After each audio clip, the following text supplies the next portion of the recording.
Praise the Lord. 1 ശമൂവേൽ പ്രവാചകന്റെ പുസ്തകം 28-ാം അധ്യായം 1 മുതൽ 25 വരെയുള്ള തിരുവചനങ്ങൾ. ആ കാലത്ത് ഫെലിസ്ത്യർ ഇസ്രായേലിനോട് പടവെട്ടേണ്ടതിന് തങ്ങളുടെ സേനകളെ ഒന്നിച്ചുകൂട്ടി. അപ്പോൾ ആകീഷ് അവനോട്, നീയും നിന്റെ ആളുകളും എന്നോടുകൂടെ യുദ്ധത്തിന് പോരേണം എന്ന് അറിഞ്ഞുകൊള്ളുക എന്ന് പറഞ്ഞു. എന്നാൽ ദാവീദ് ആകീഷിനോട്, അടിയൻ എന്തു ചെയ്യുമെന്ന് നീ കണ്ടറിയുമെന്ന് പറഞ്ഞു. ആകീഷ് ദാവീദിനോട്, അതുകൊണ്ട് ഞാൻ നിന്നെ എപ്പോഴും എൻ്റെ മേയ്ക്കാവലാക്കും എന്നും പറഞ്ഞു. എന്നാൽ ശമൂവേൽ മരിച്ചുപോയിരുന്നു. ഇസ്രായേലെല്ലാം അവനെക്കുറിച്ച് വിലപിച്ച് അവൻ്റെ സ്വന്തം പട്ടണമായ രാമയിൽ അവനെ അടക്കം ചെയ്തിരുന്നു. ശൗലോ വെളിച്ചപ്പാടന്മാരെയും മന്ത്രവാദികളെയും ദേശത്തു നിന്ന് നീക്കിക്കളഞ്ഞിരുന്നു. എന്നാൽ ഫെലിസ്ത്യർ ഒന്നിച്ചുകൂടി ശൂനേമിൽ പാളയമിറങ്ങി. ശൗലും എല്ലാ ഇസ്രായേലിനെയും ഒന്നിച്ചുകൂട്ടി ഗിൽബോവയിൽ പാളയമിറങ്ങി. ശൗൽ ഫെലിസ്ത്യരുടെ സൈന്യത്തെ കണ്ട് ഭയപ്പെട്ട് അവൻ്റെ ഹൃദയം ഏറ്റവും വിറച്ചു. ശൗൽ യഹോവയോട് ചോദിച്ചാറെ യഹോവ അവനോട് സ്വപ്നം കൊണ്ടോ ഊറിയും കൊണ്ടോ പ്രവാചകന്മാരെ കൊണ്ടോ ഉത്തരം അരുളിയില്ല. അപ്പോൾ ശൗൽ തൻ്റെ ഭൃത്യന്മാരോട്, എനിക്ക് ഒരു വെളിച്ചപ്പാടെത്തിയെ അന്വേഷിപ്പിൻ, ഞാൻ അവളുടെ അടുക്കൽ ചെന്ന് ചോദിക്കും എന്ന് പറഞ്ഞു.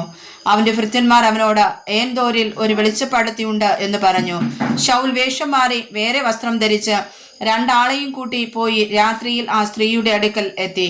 വെളിച്ചപ്പാടാത്മാവ് കൊണ്ട് നീ എനിക്കായി പ്രശ്നം നോക്കുകയും ഞാൻ പറയുന്നവനെ വരുത്തി തരികയും ചെയ്യണം എന്ന് പറഞ്ഞു. സ്ത്രീ അവനോട്, ശൗൽ ചെയ്തിട്ടുള്ളത് അവൻ വെളിച്ചപ്പാടന്മാരെയും മന്ത്രവാദികളെയും ദേശത്ത് നിന്ന് ഛേദിച്ചു കളഞ്ഞത് തന്നെ നീ അറിയുന്നുവല്ലോ. എന്നെ കൊല്ലിപ്പാൻ നീ എൻ്റെ ജീവന് കെണിവെക്കുന്നത് എന്തിന് എന്ന് പറഞ്ഞു. യഹോവയാണ് ഈ കാര്യം കൊണ്ട് നിനക്കൊരു ദോഷവും ഭവിക്കുകയില്ല എന്ന് ശൗൽ യഹോവയുടെ നാമത്തിൽ അവളോട് സത്യം ചെയ്തു പറഞ്ഞു. ഞാൻ ആരെ വരുത്തി തരേണ്ടു എന്ന് സ്ത്രീ ചോദിച്ചതിന് ശമൂവേലിനെ വരുത്തി തരേണം എന്നവൻ പറഞ്ഞു. സ്ത്രീ ശമൂവേലിനെ കണ്ടപ്പോൾ ഉച്ചത്തിൽ നിലവിളിച്ച് ശൗലിനോട്, നീ എന്നെ ചതിച്ചതെന്ത്? നീ ശൗലാകുന്നുവല്ലോ എന്ന് പറഞ്ഞു. രാജാവ് അവളോട്, ഭയപ്പെടേണ്ട, നീ കാണുന്നതെന്ത് എന്ന് ചോദിച്ചതിന്, ഒരു ദേവൻ ഭൂമിയിൽ നിന്ന് കയറി വരുന്നത് ഞാൻ കാണുന്നു എന്ന് സ്ത്രീ ശൗലിനോട് പറഞ്ഞു. അവൻ അവളോട്, അവന്റെ രൂപം എന്ത് എന്ന് ചോദിച്ചതിന് അവൾ, ഒരു വൃദ്ധൻ കയറി വരുന്നു, അവനൊരു അങ്കിയും ധരിച്ചിരിക്കുന്നു എന്ന് പറഞ്ഞു. എന്നാറെ അത് ശമൂവേൽ എന്നറിഞ്ഞ് ശൗൽ സാഷ്ടാംഗം വീണ് നമസ്കരിച്ചു. ശമൂവേൽ ശൗലിനോട്, നീ എന്നെ വിളിച്ചതിനാൽ എൻ്റെ സ്വസ്ഥതയ്ക്ക് ഭംഗം വരുത്തിയത് എന്ത് എന്ന് ചോദിച്ചു.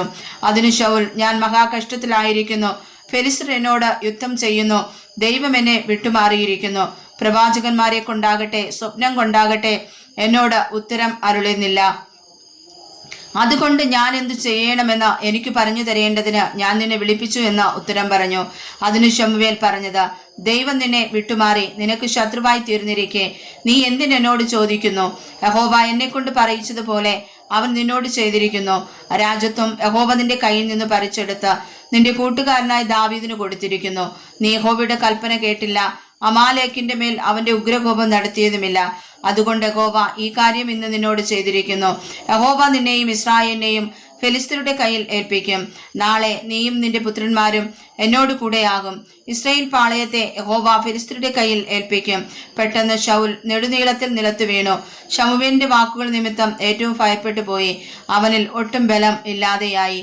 അന്നു രാവും പകലും മുഴുവൻ അവൻ ഒന്നും ഭക്ഷിച്ചിട്ടില്ലായിരുന്നു. അപ്പോൾ ആ സ്ത്രീ ശൗലിന്റെ അടുക്കൽ വന്നു. അവൻ ഏറ്റവും പരിഭ്രമിച്ചിരിക്കുന്നത് കണ്ട് അവനോട്, അടിയൻ നിന്റെ വാക്കു കേട്ട് ജീവനെ ഉപേക്ഷിച്ചും കൊണ്ട് നീ എന്നോട് പറഞ്ഞ വാക്ക് അനുസരിച്ചിരിക്കുന്നുവല്ലോ. ആകയാൽ അടിയന്റെ വാക്ക് നീയും കേൾക്കണമേ. ഞാനൊരു കഷണം അപ്പം നിന്റെ മുമ്പിൽ വെക്കട്ടെ, നീ തിന്നേണം, എന്നാൽ നിന്റെ വഴിക്ക് പോകുവാൻ നിനക്ക് ബലമുണ്ടാകും എന്ന് പറഞ്ഞു. അതിനവൻ, വേണ്ട, ഞാൻ തിന്നുകയില്ല എന്ന് പറഞ്ഞു. എങ്കിലും അവന്റെ ഭൃത്യന്മാരും ആ സ്ത്രീയും അവനെ നിർബന്ധിച്ചു. അവൻ അവരുടെ വാക്കുകേട്ട് നിലത്തുനിന്ന് എഴുന്നേറ്റ് മെത്തമേലിരുന്നു. സ്ത്രീയുടെ വീട്ടിൽ ഒരു തടിച്ച പശുക്കിടാവ് ഉണ്ടായിരുന്നു. അവൾ ക്ഷണത്തിൽ അതിനെ അറുത്ത് മാവും എടുത്ത് കുഴച്ച് പുളിപ്പില്ലാത്ത അപ്പം ചുട്ടു. അവൾ അത് ശൗലിന്റെയും ഭൃത്യന്മാരുടെയും മുമ്പിൽ വെച്ചു. അവർ തിന്ന് എഴുന്നേറ്റ് രാത്രിയിൽ തന്നെ പോയി.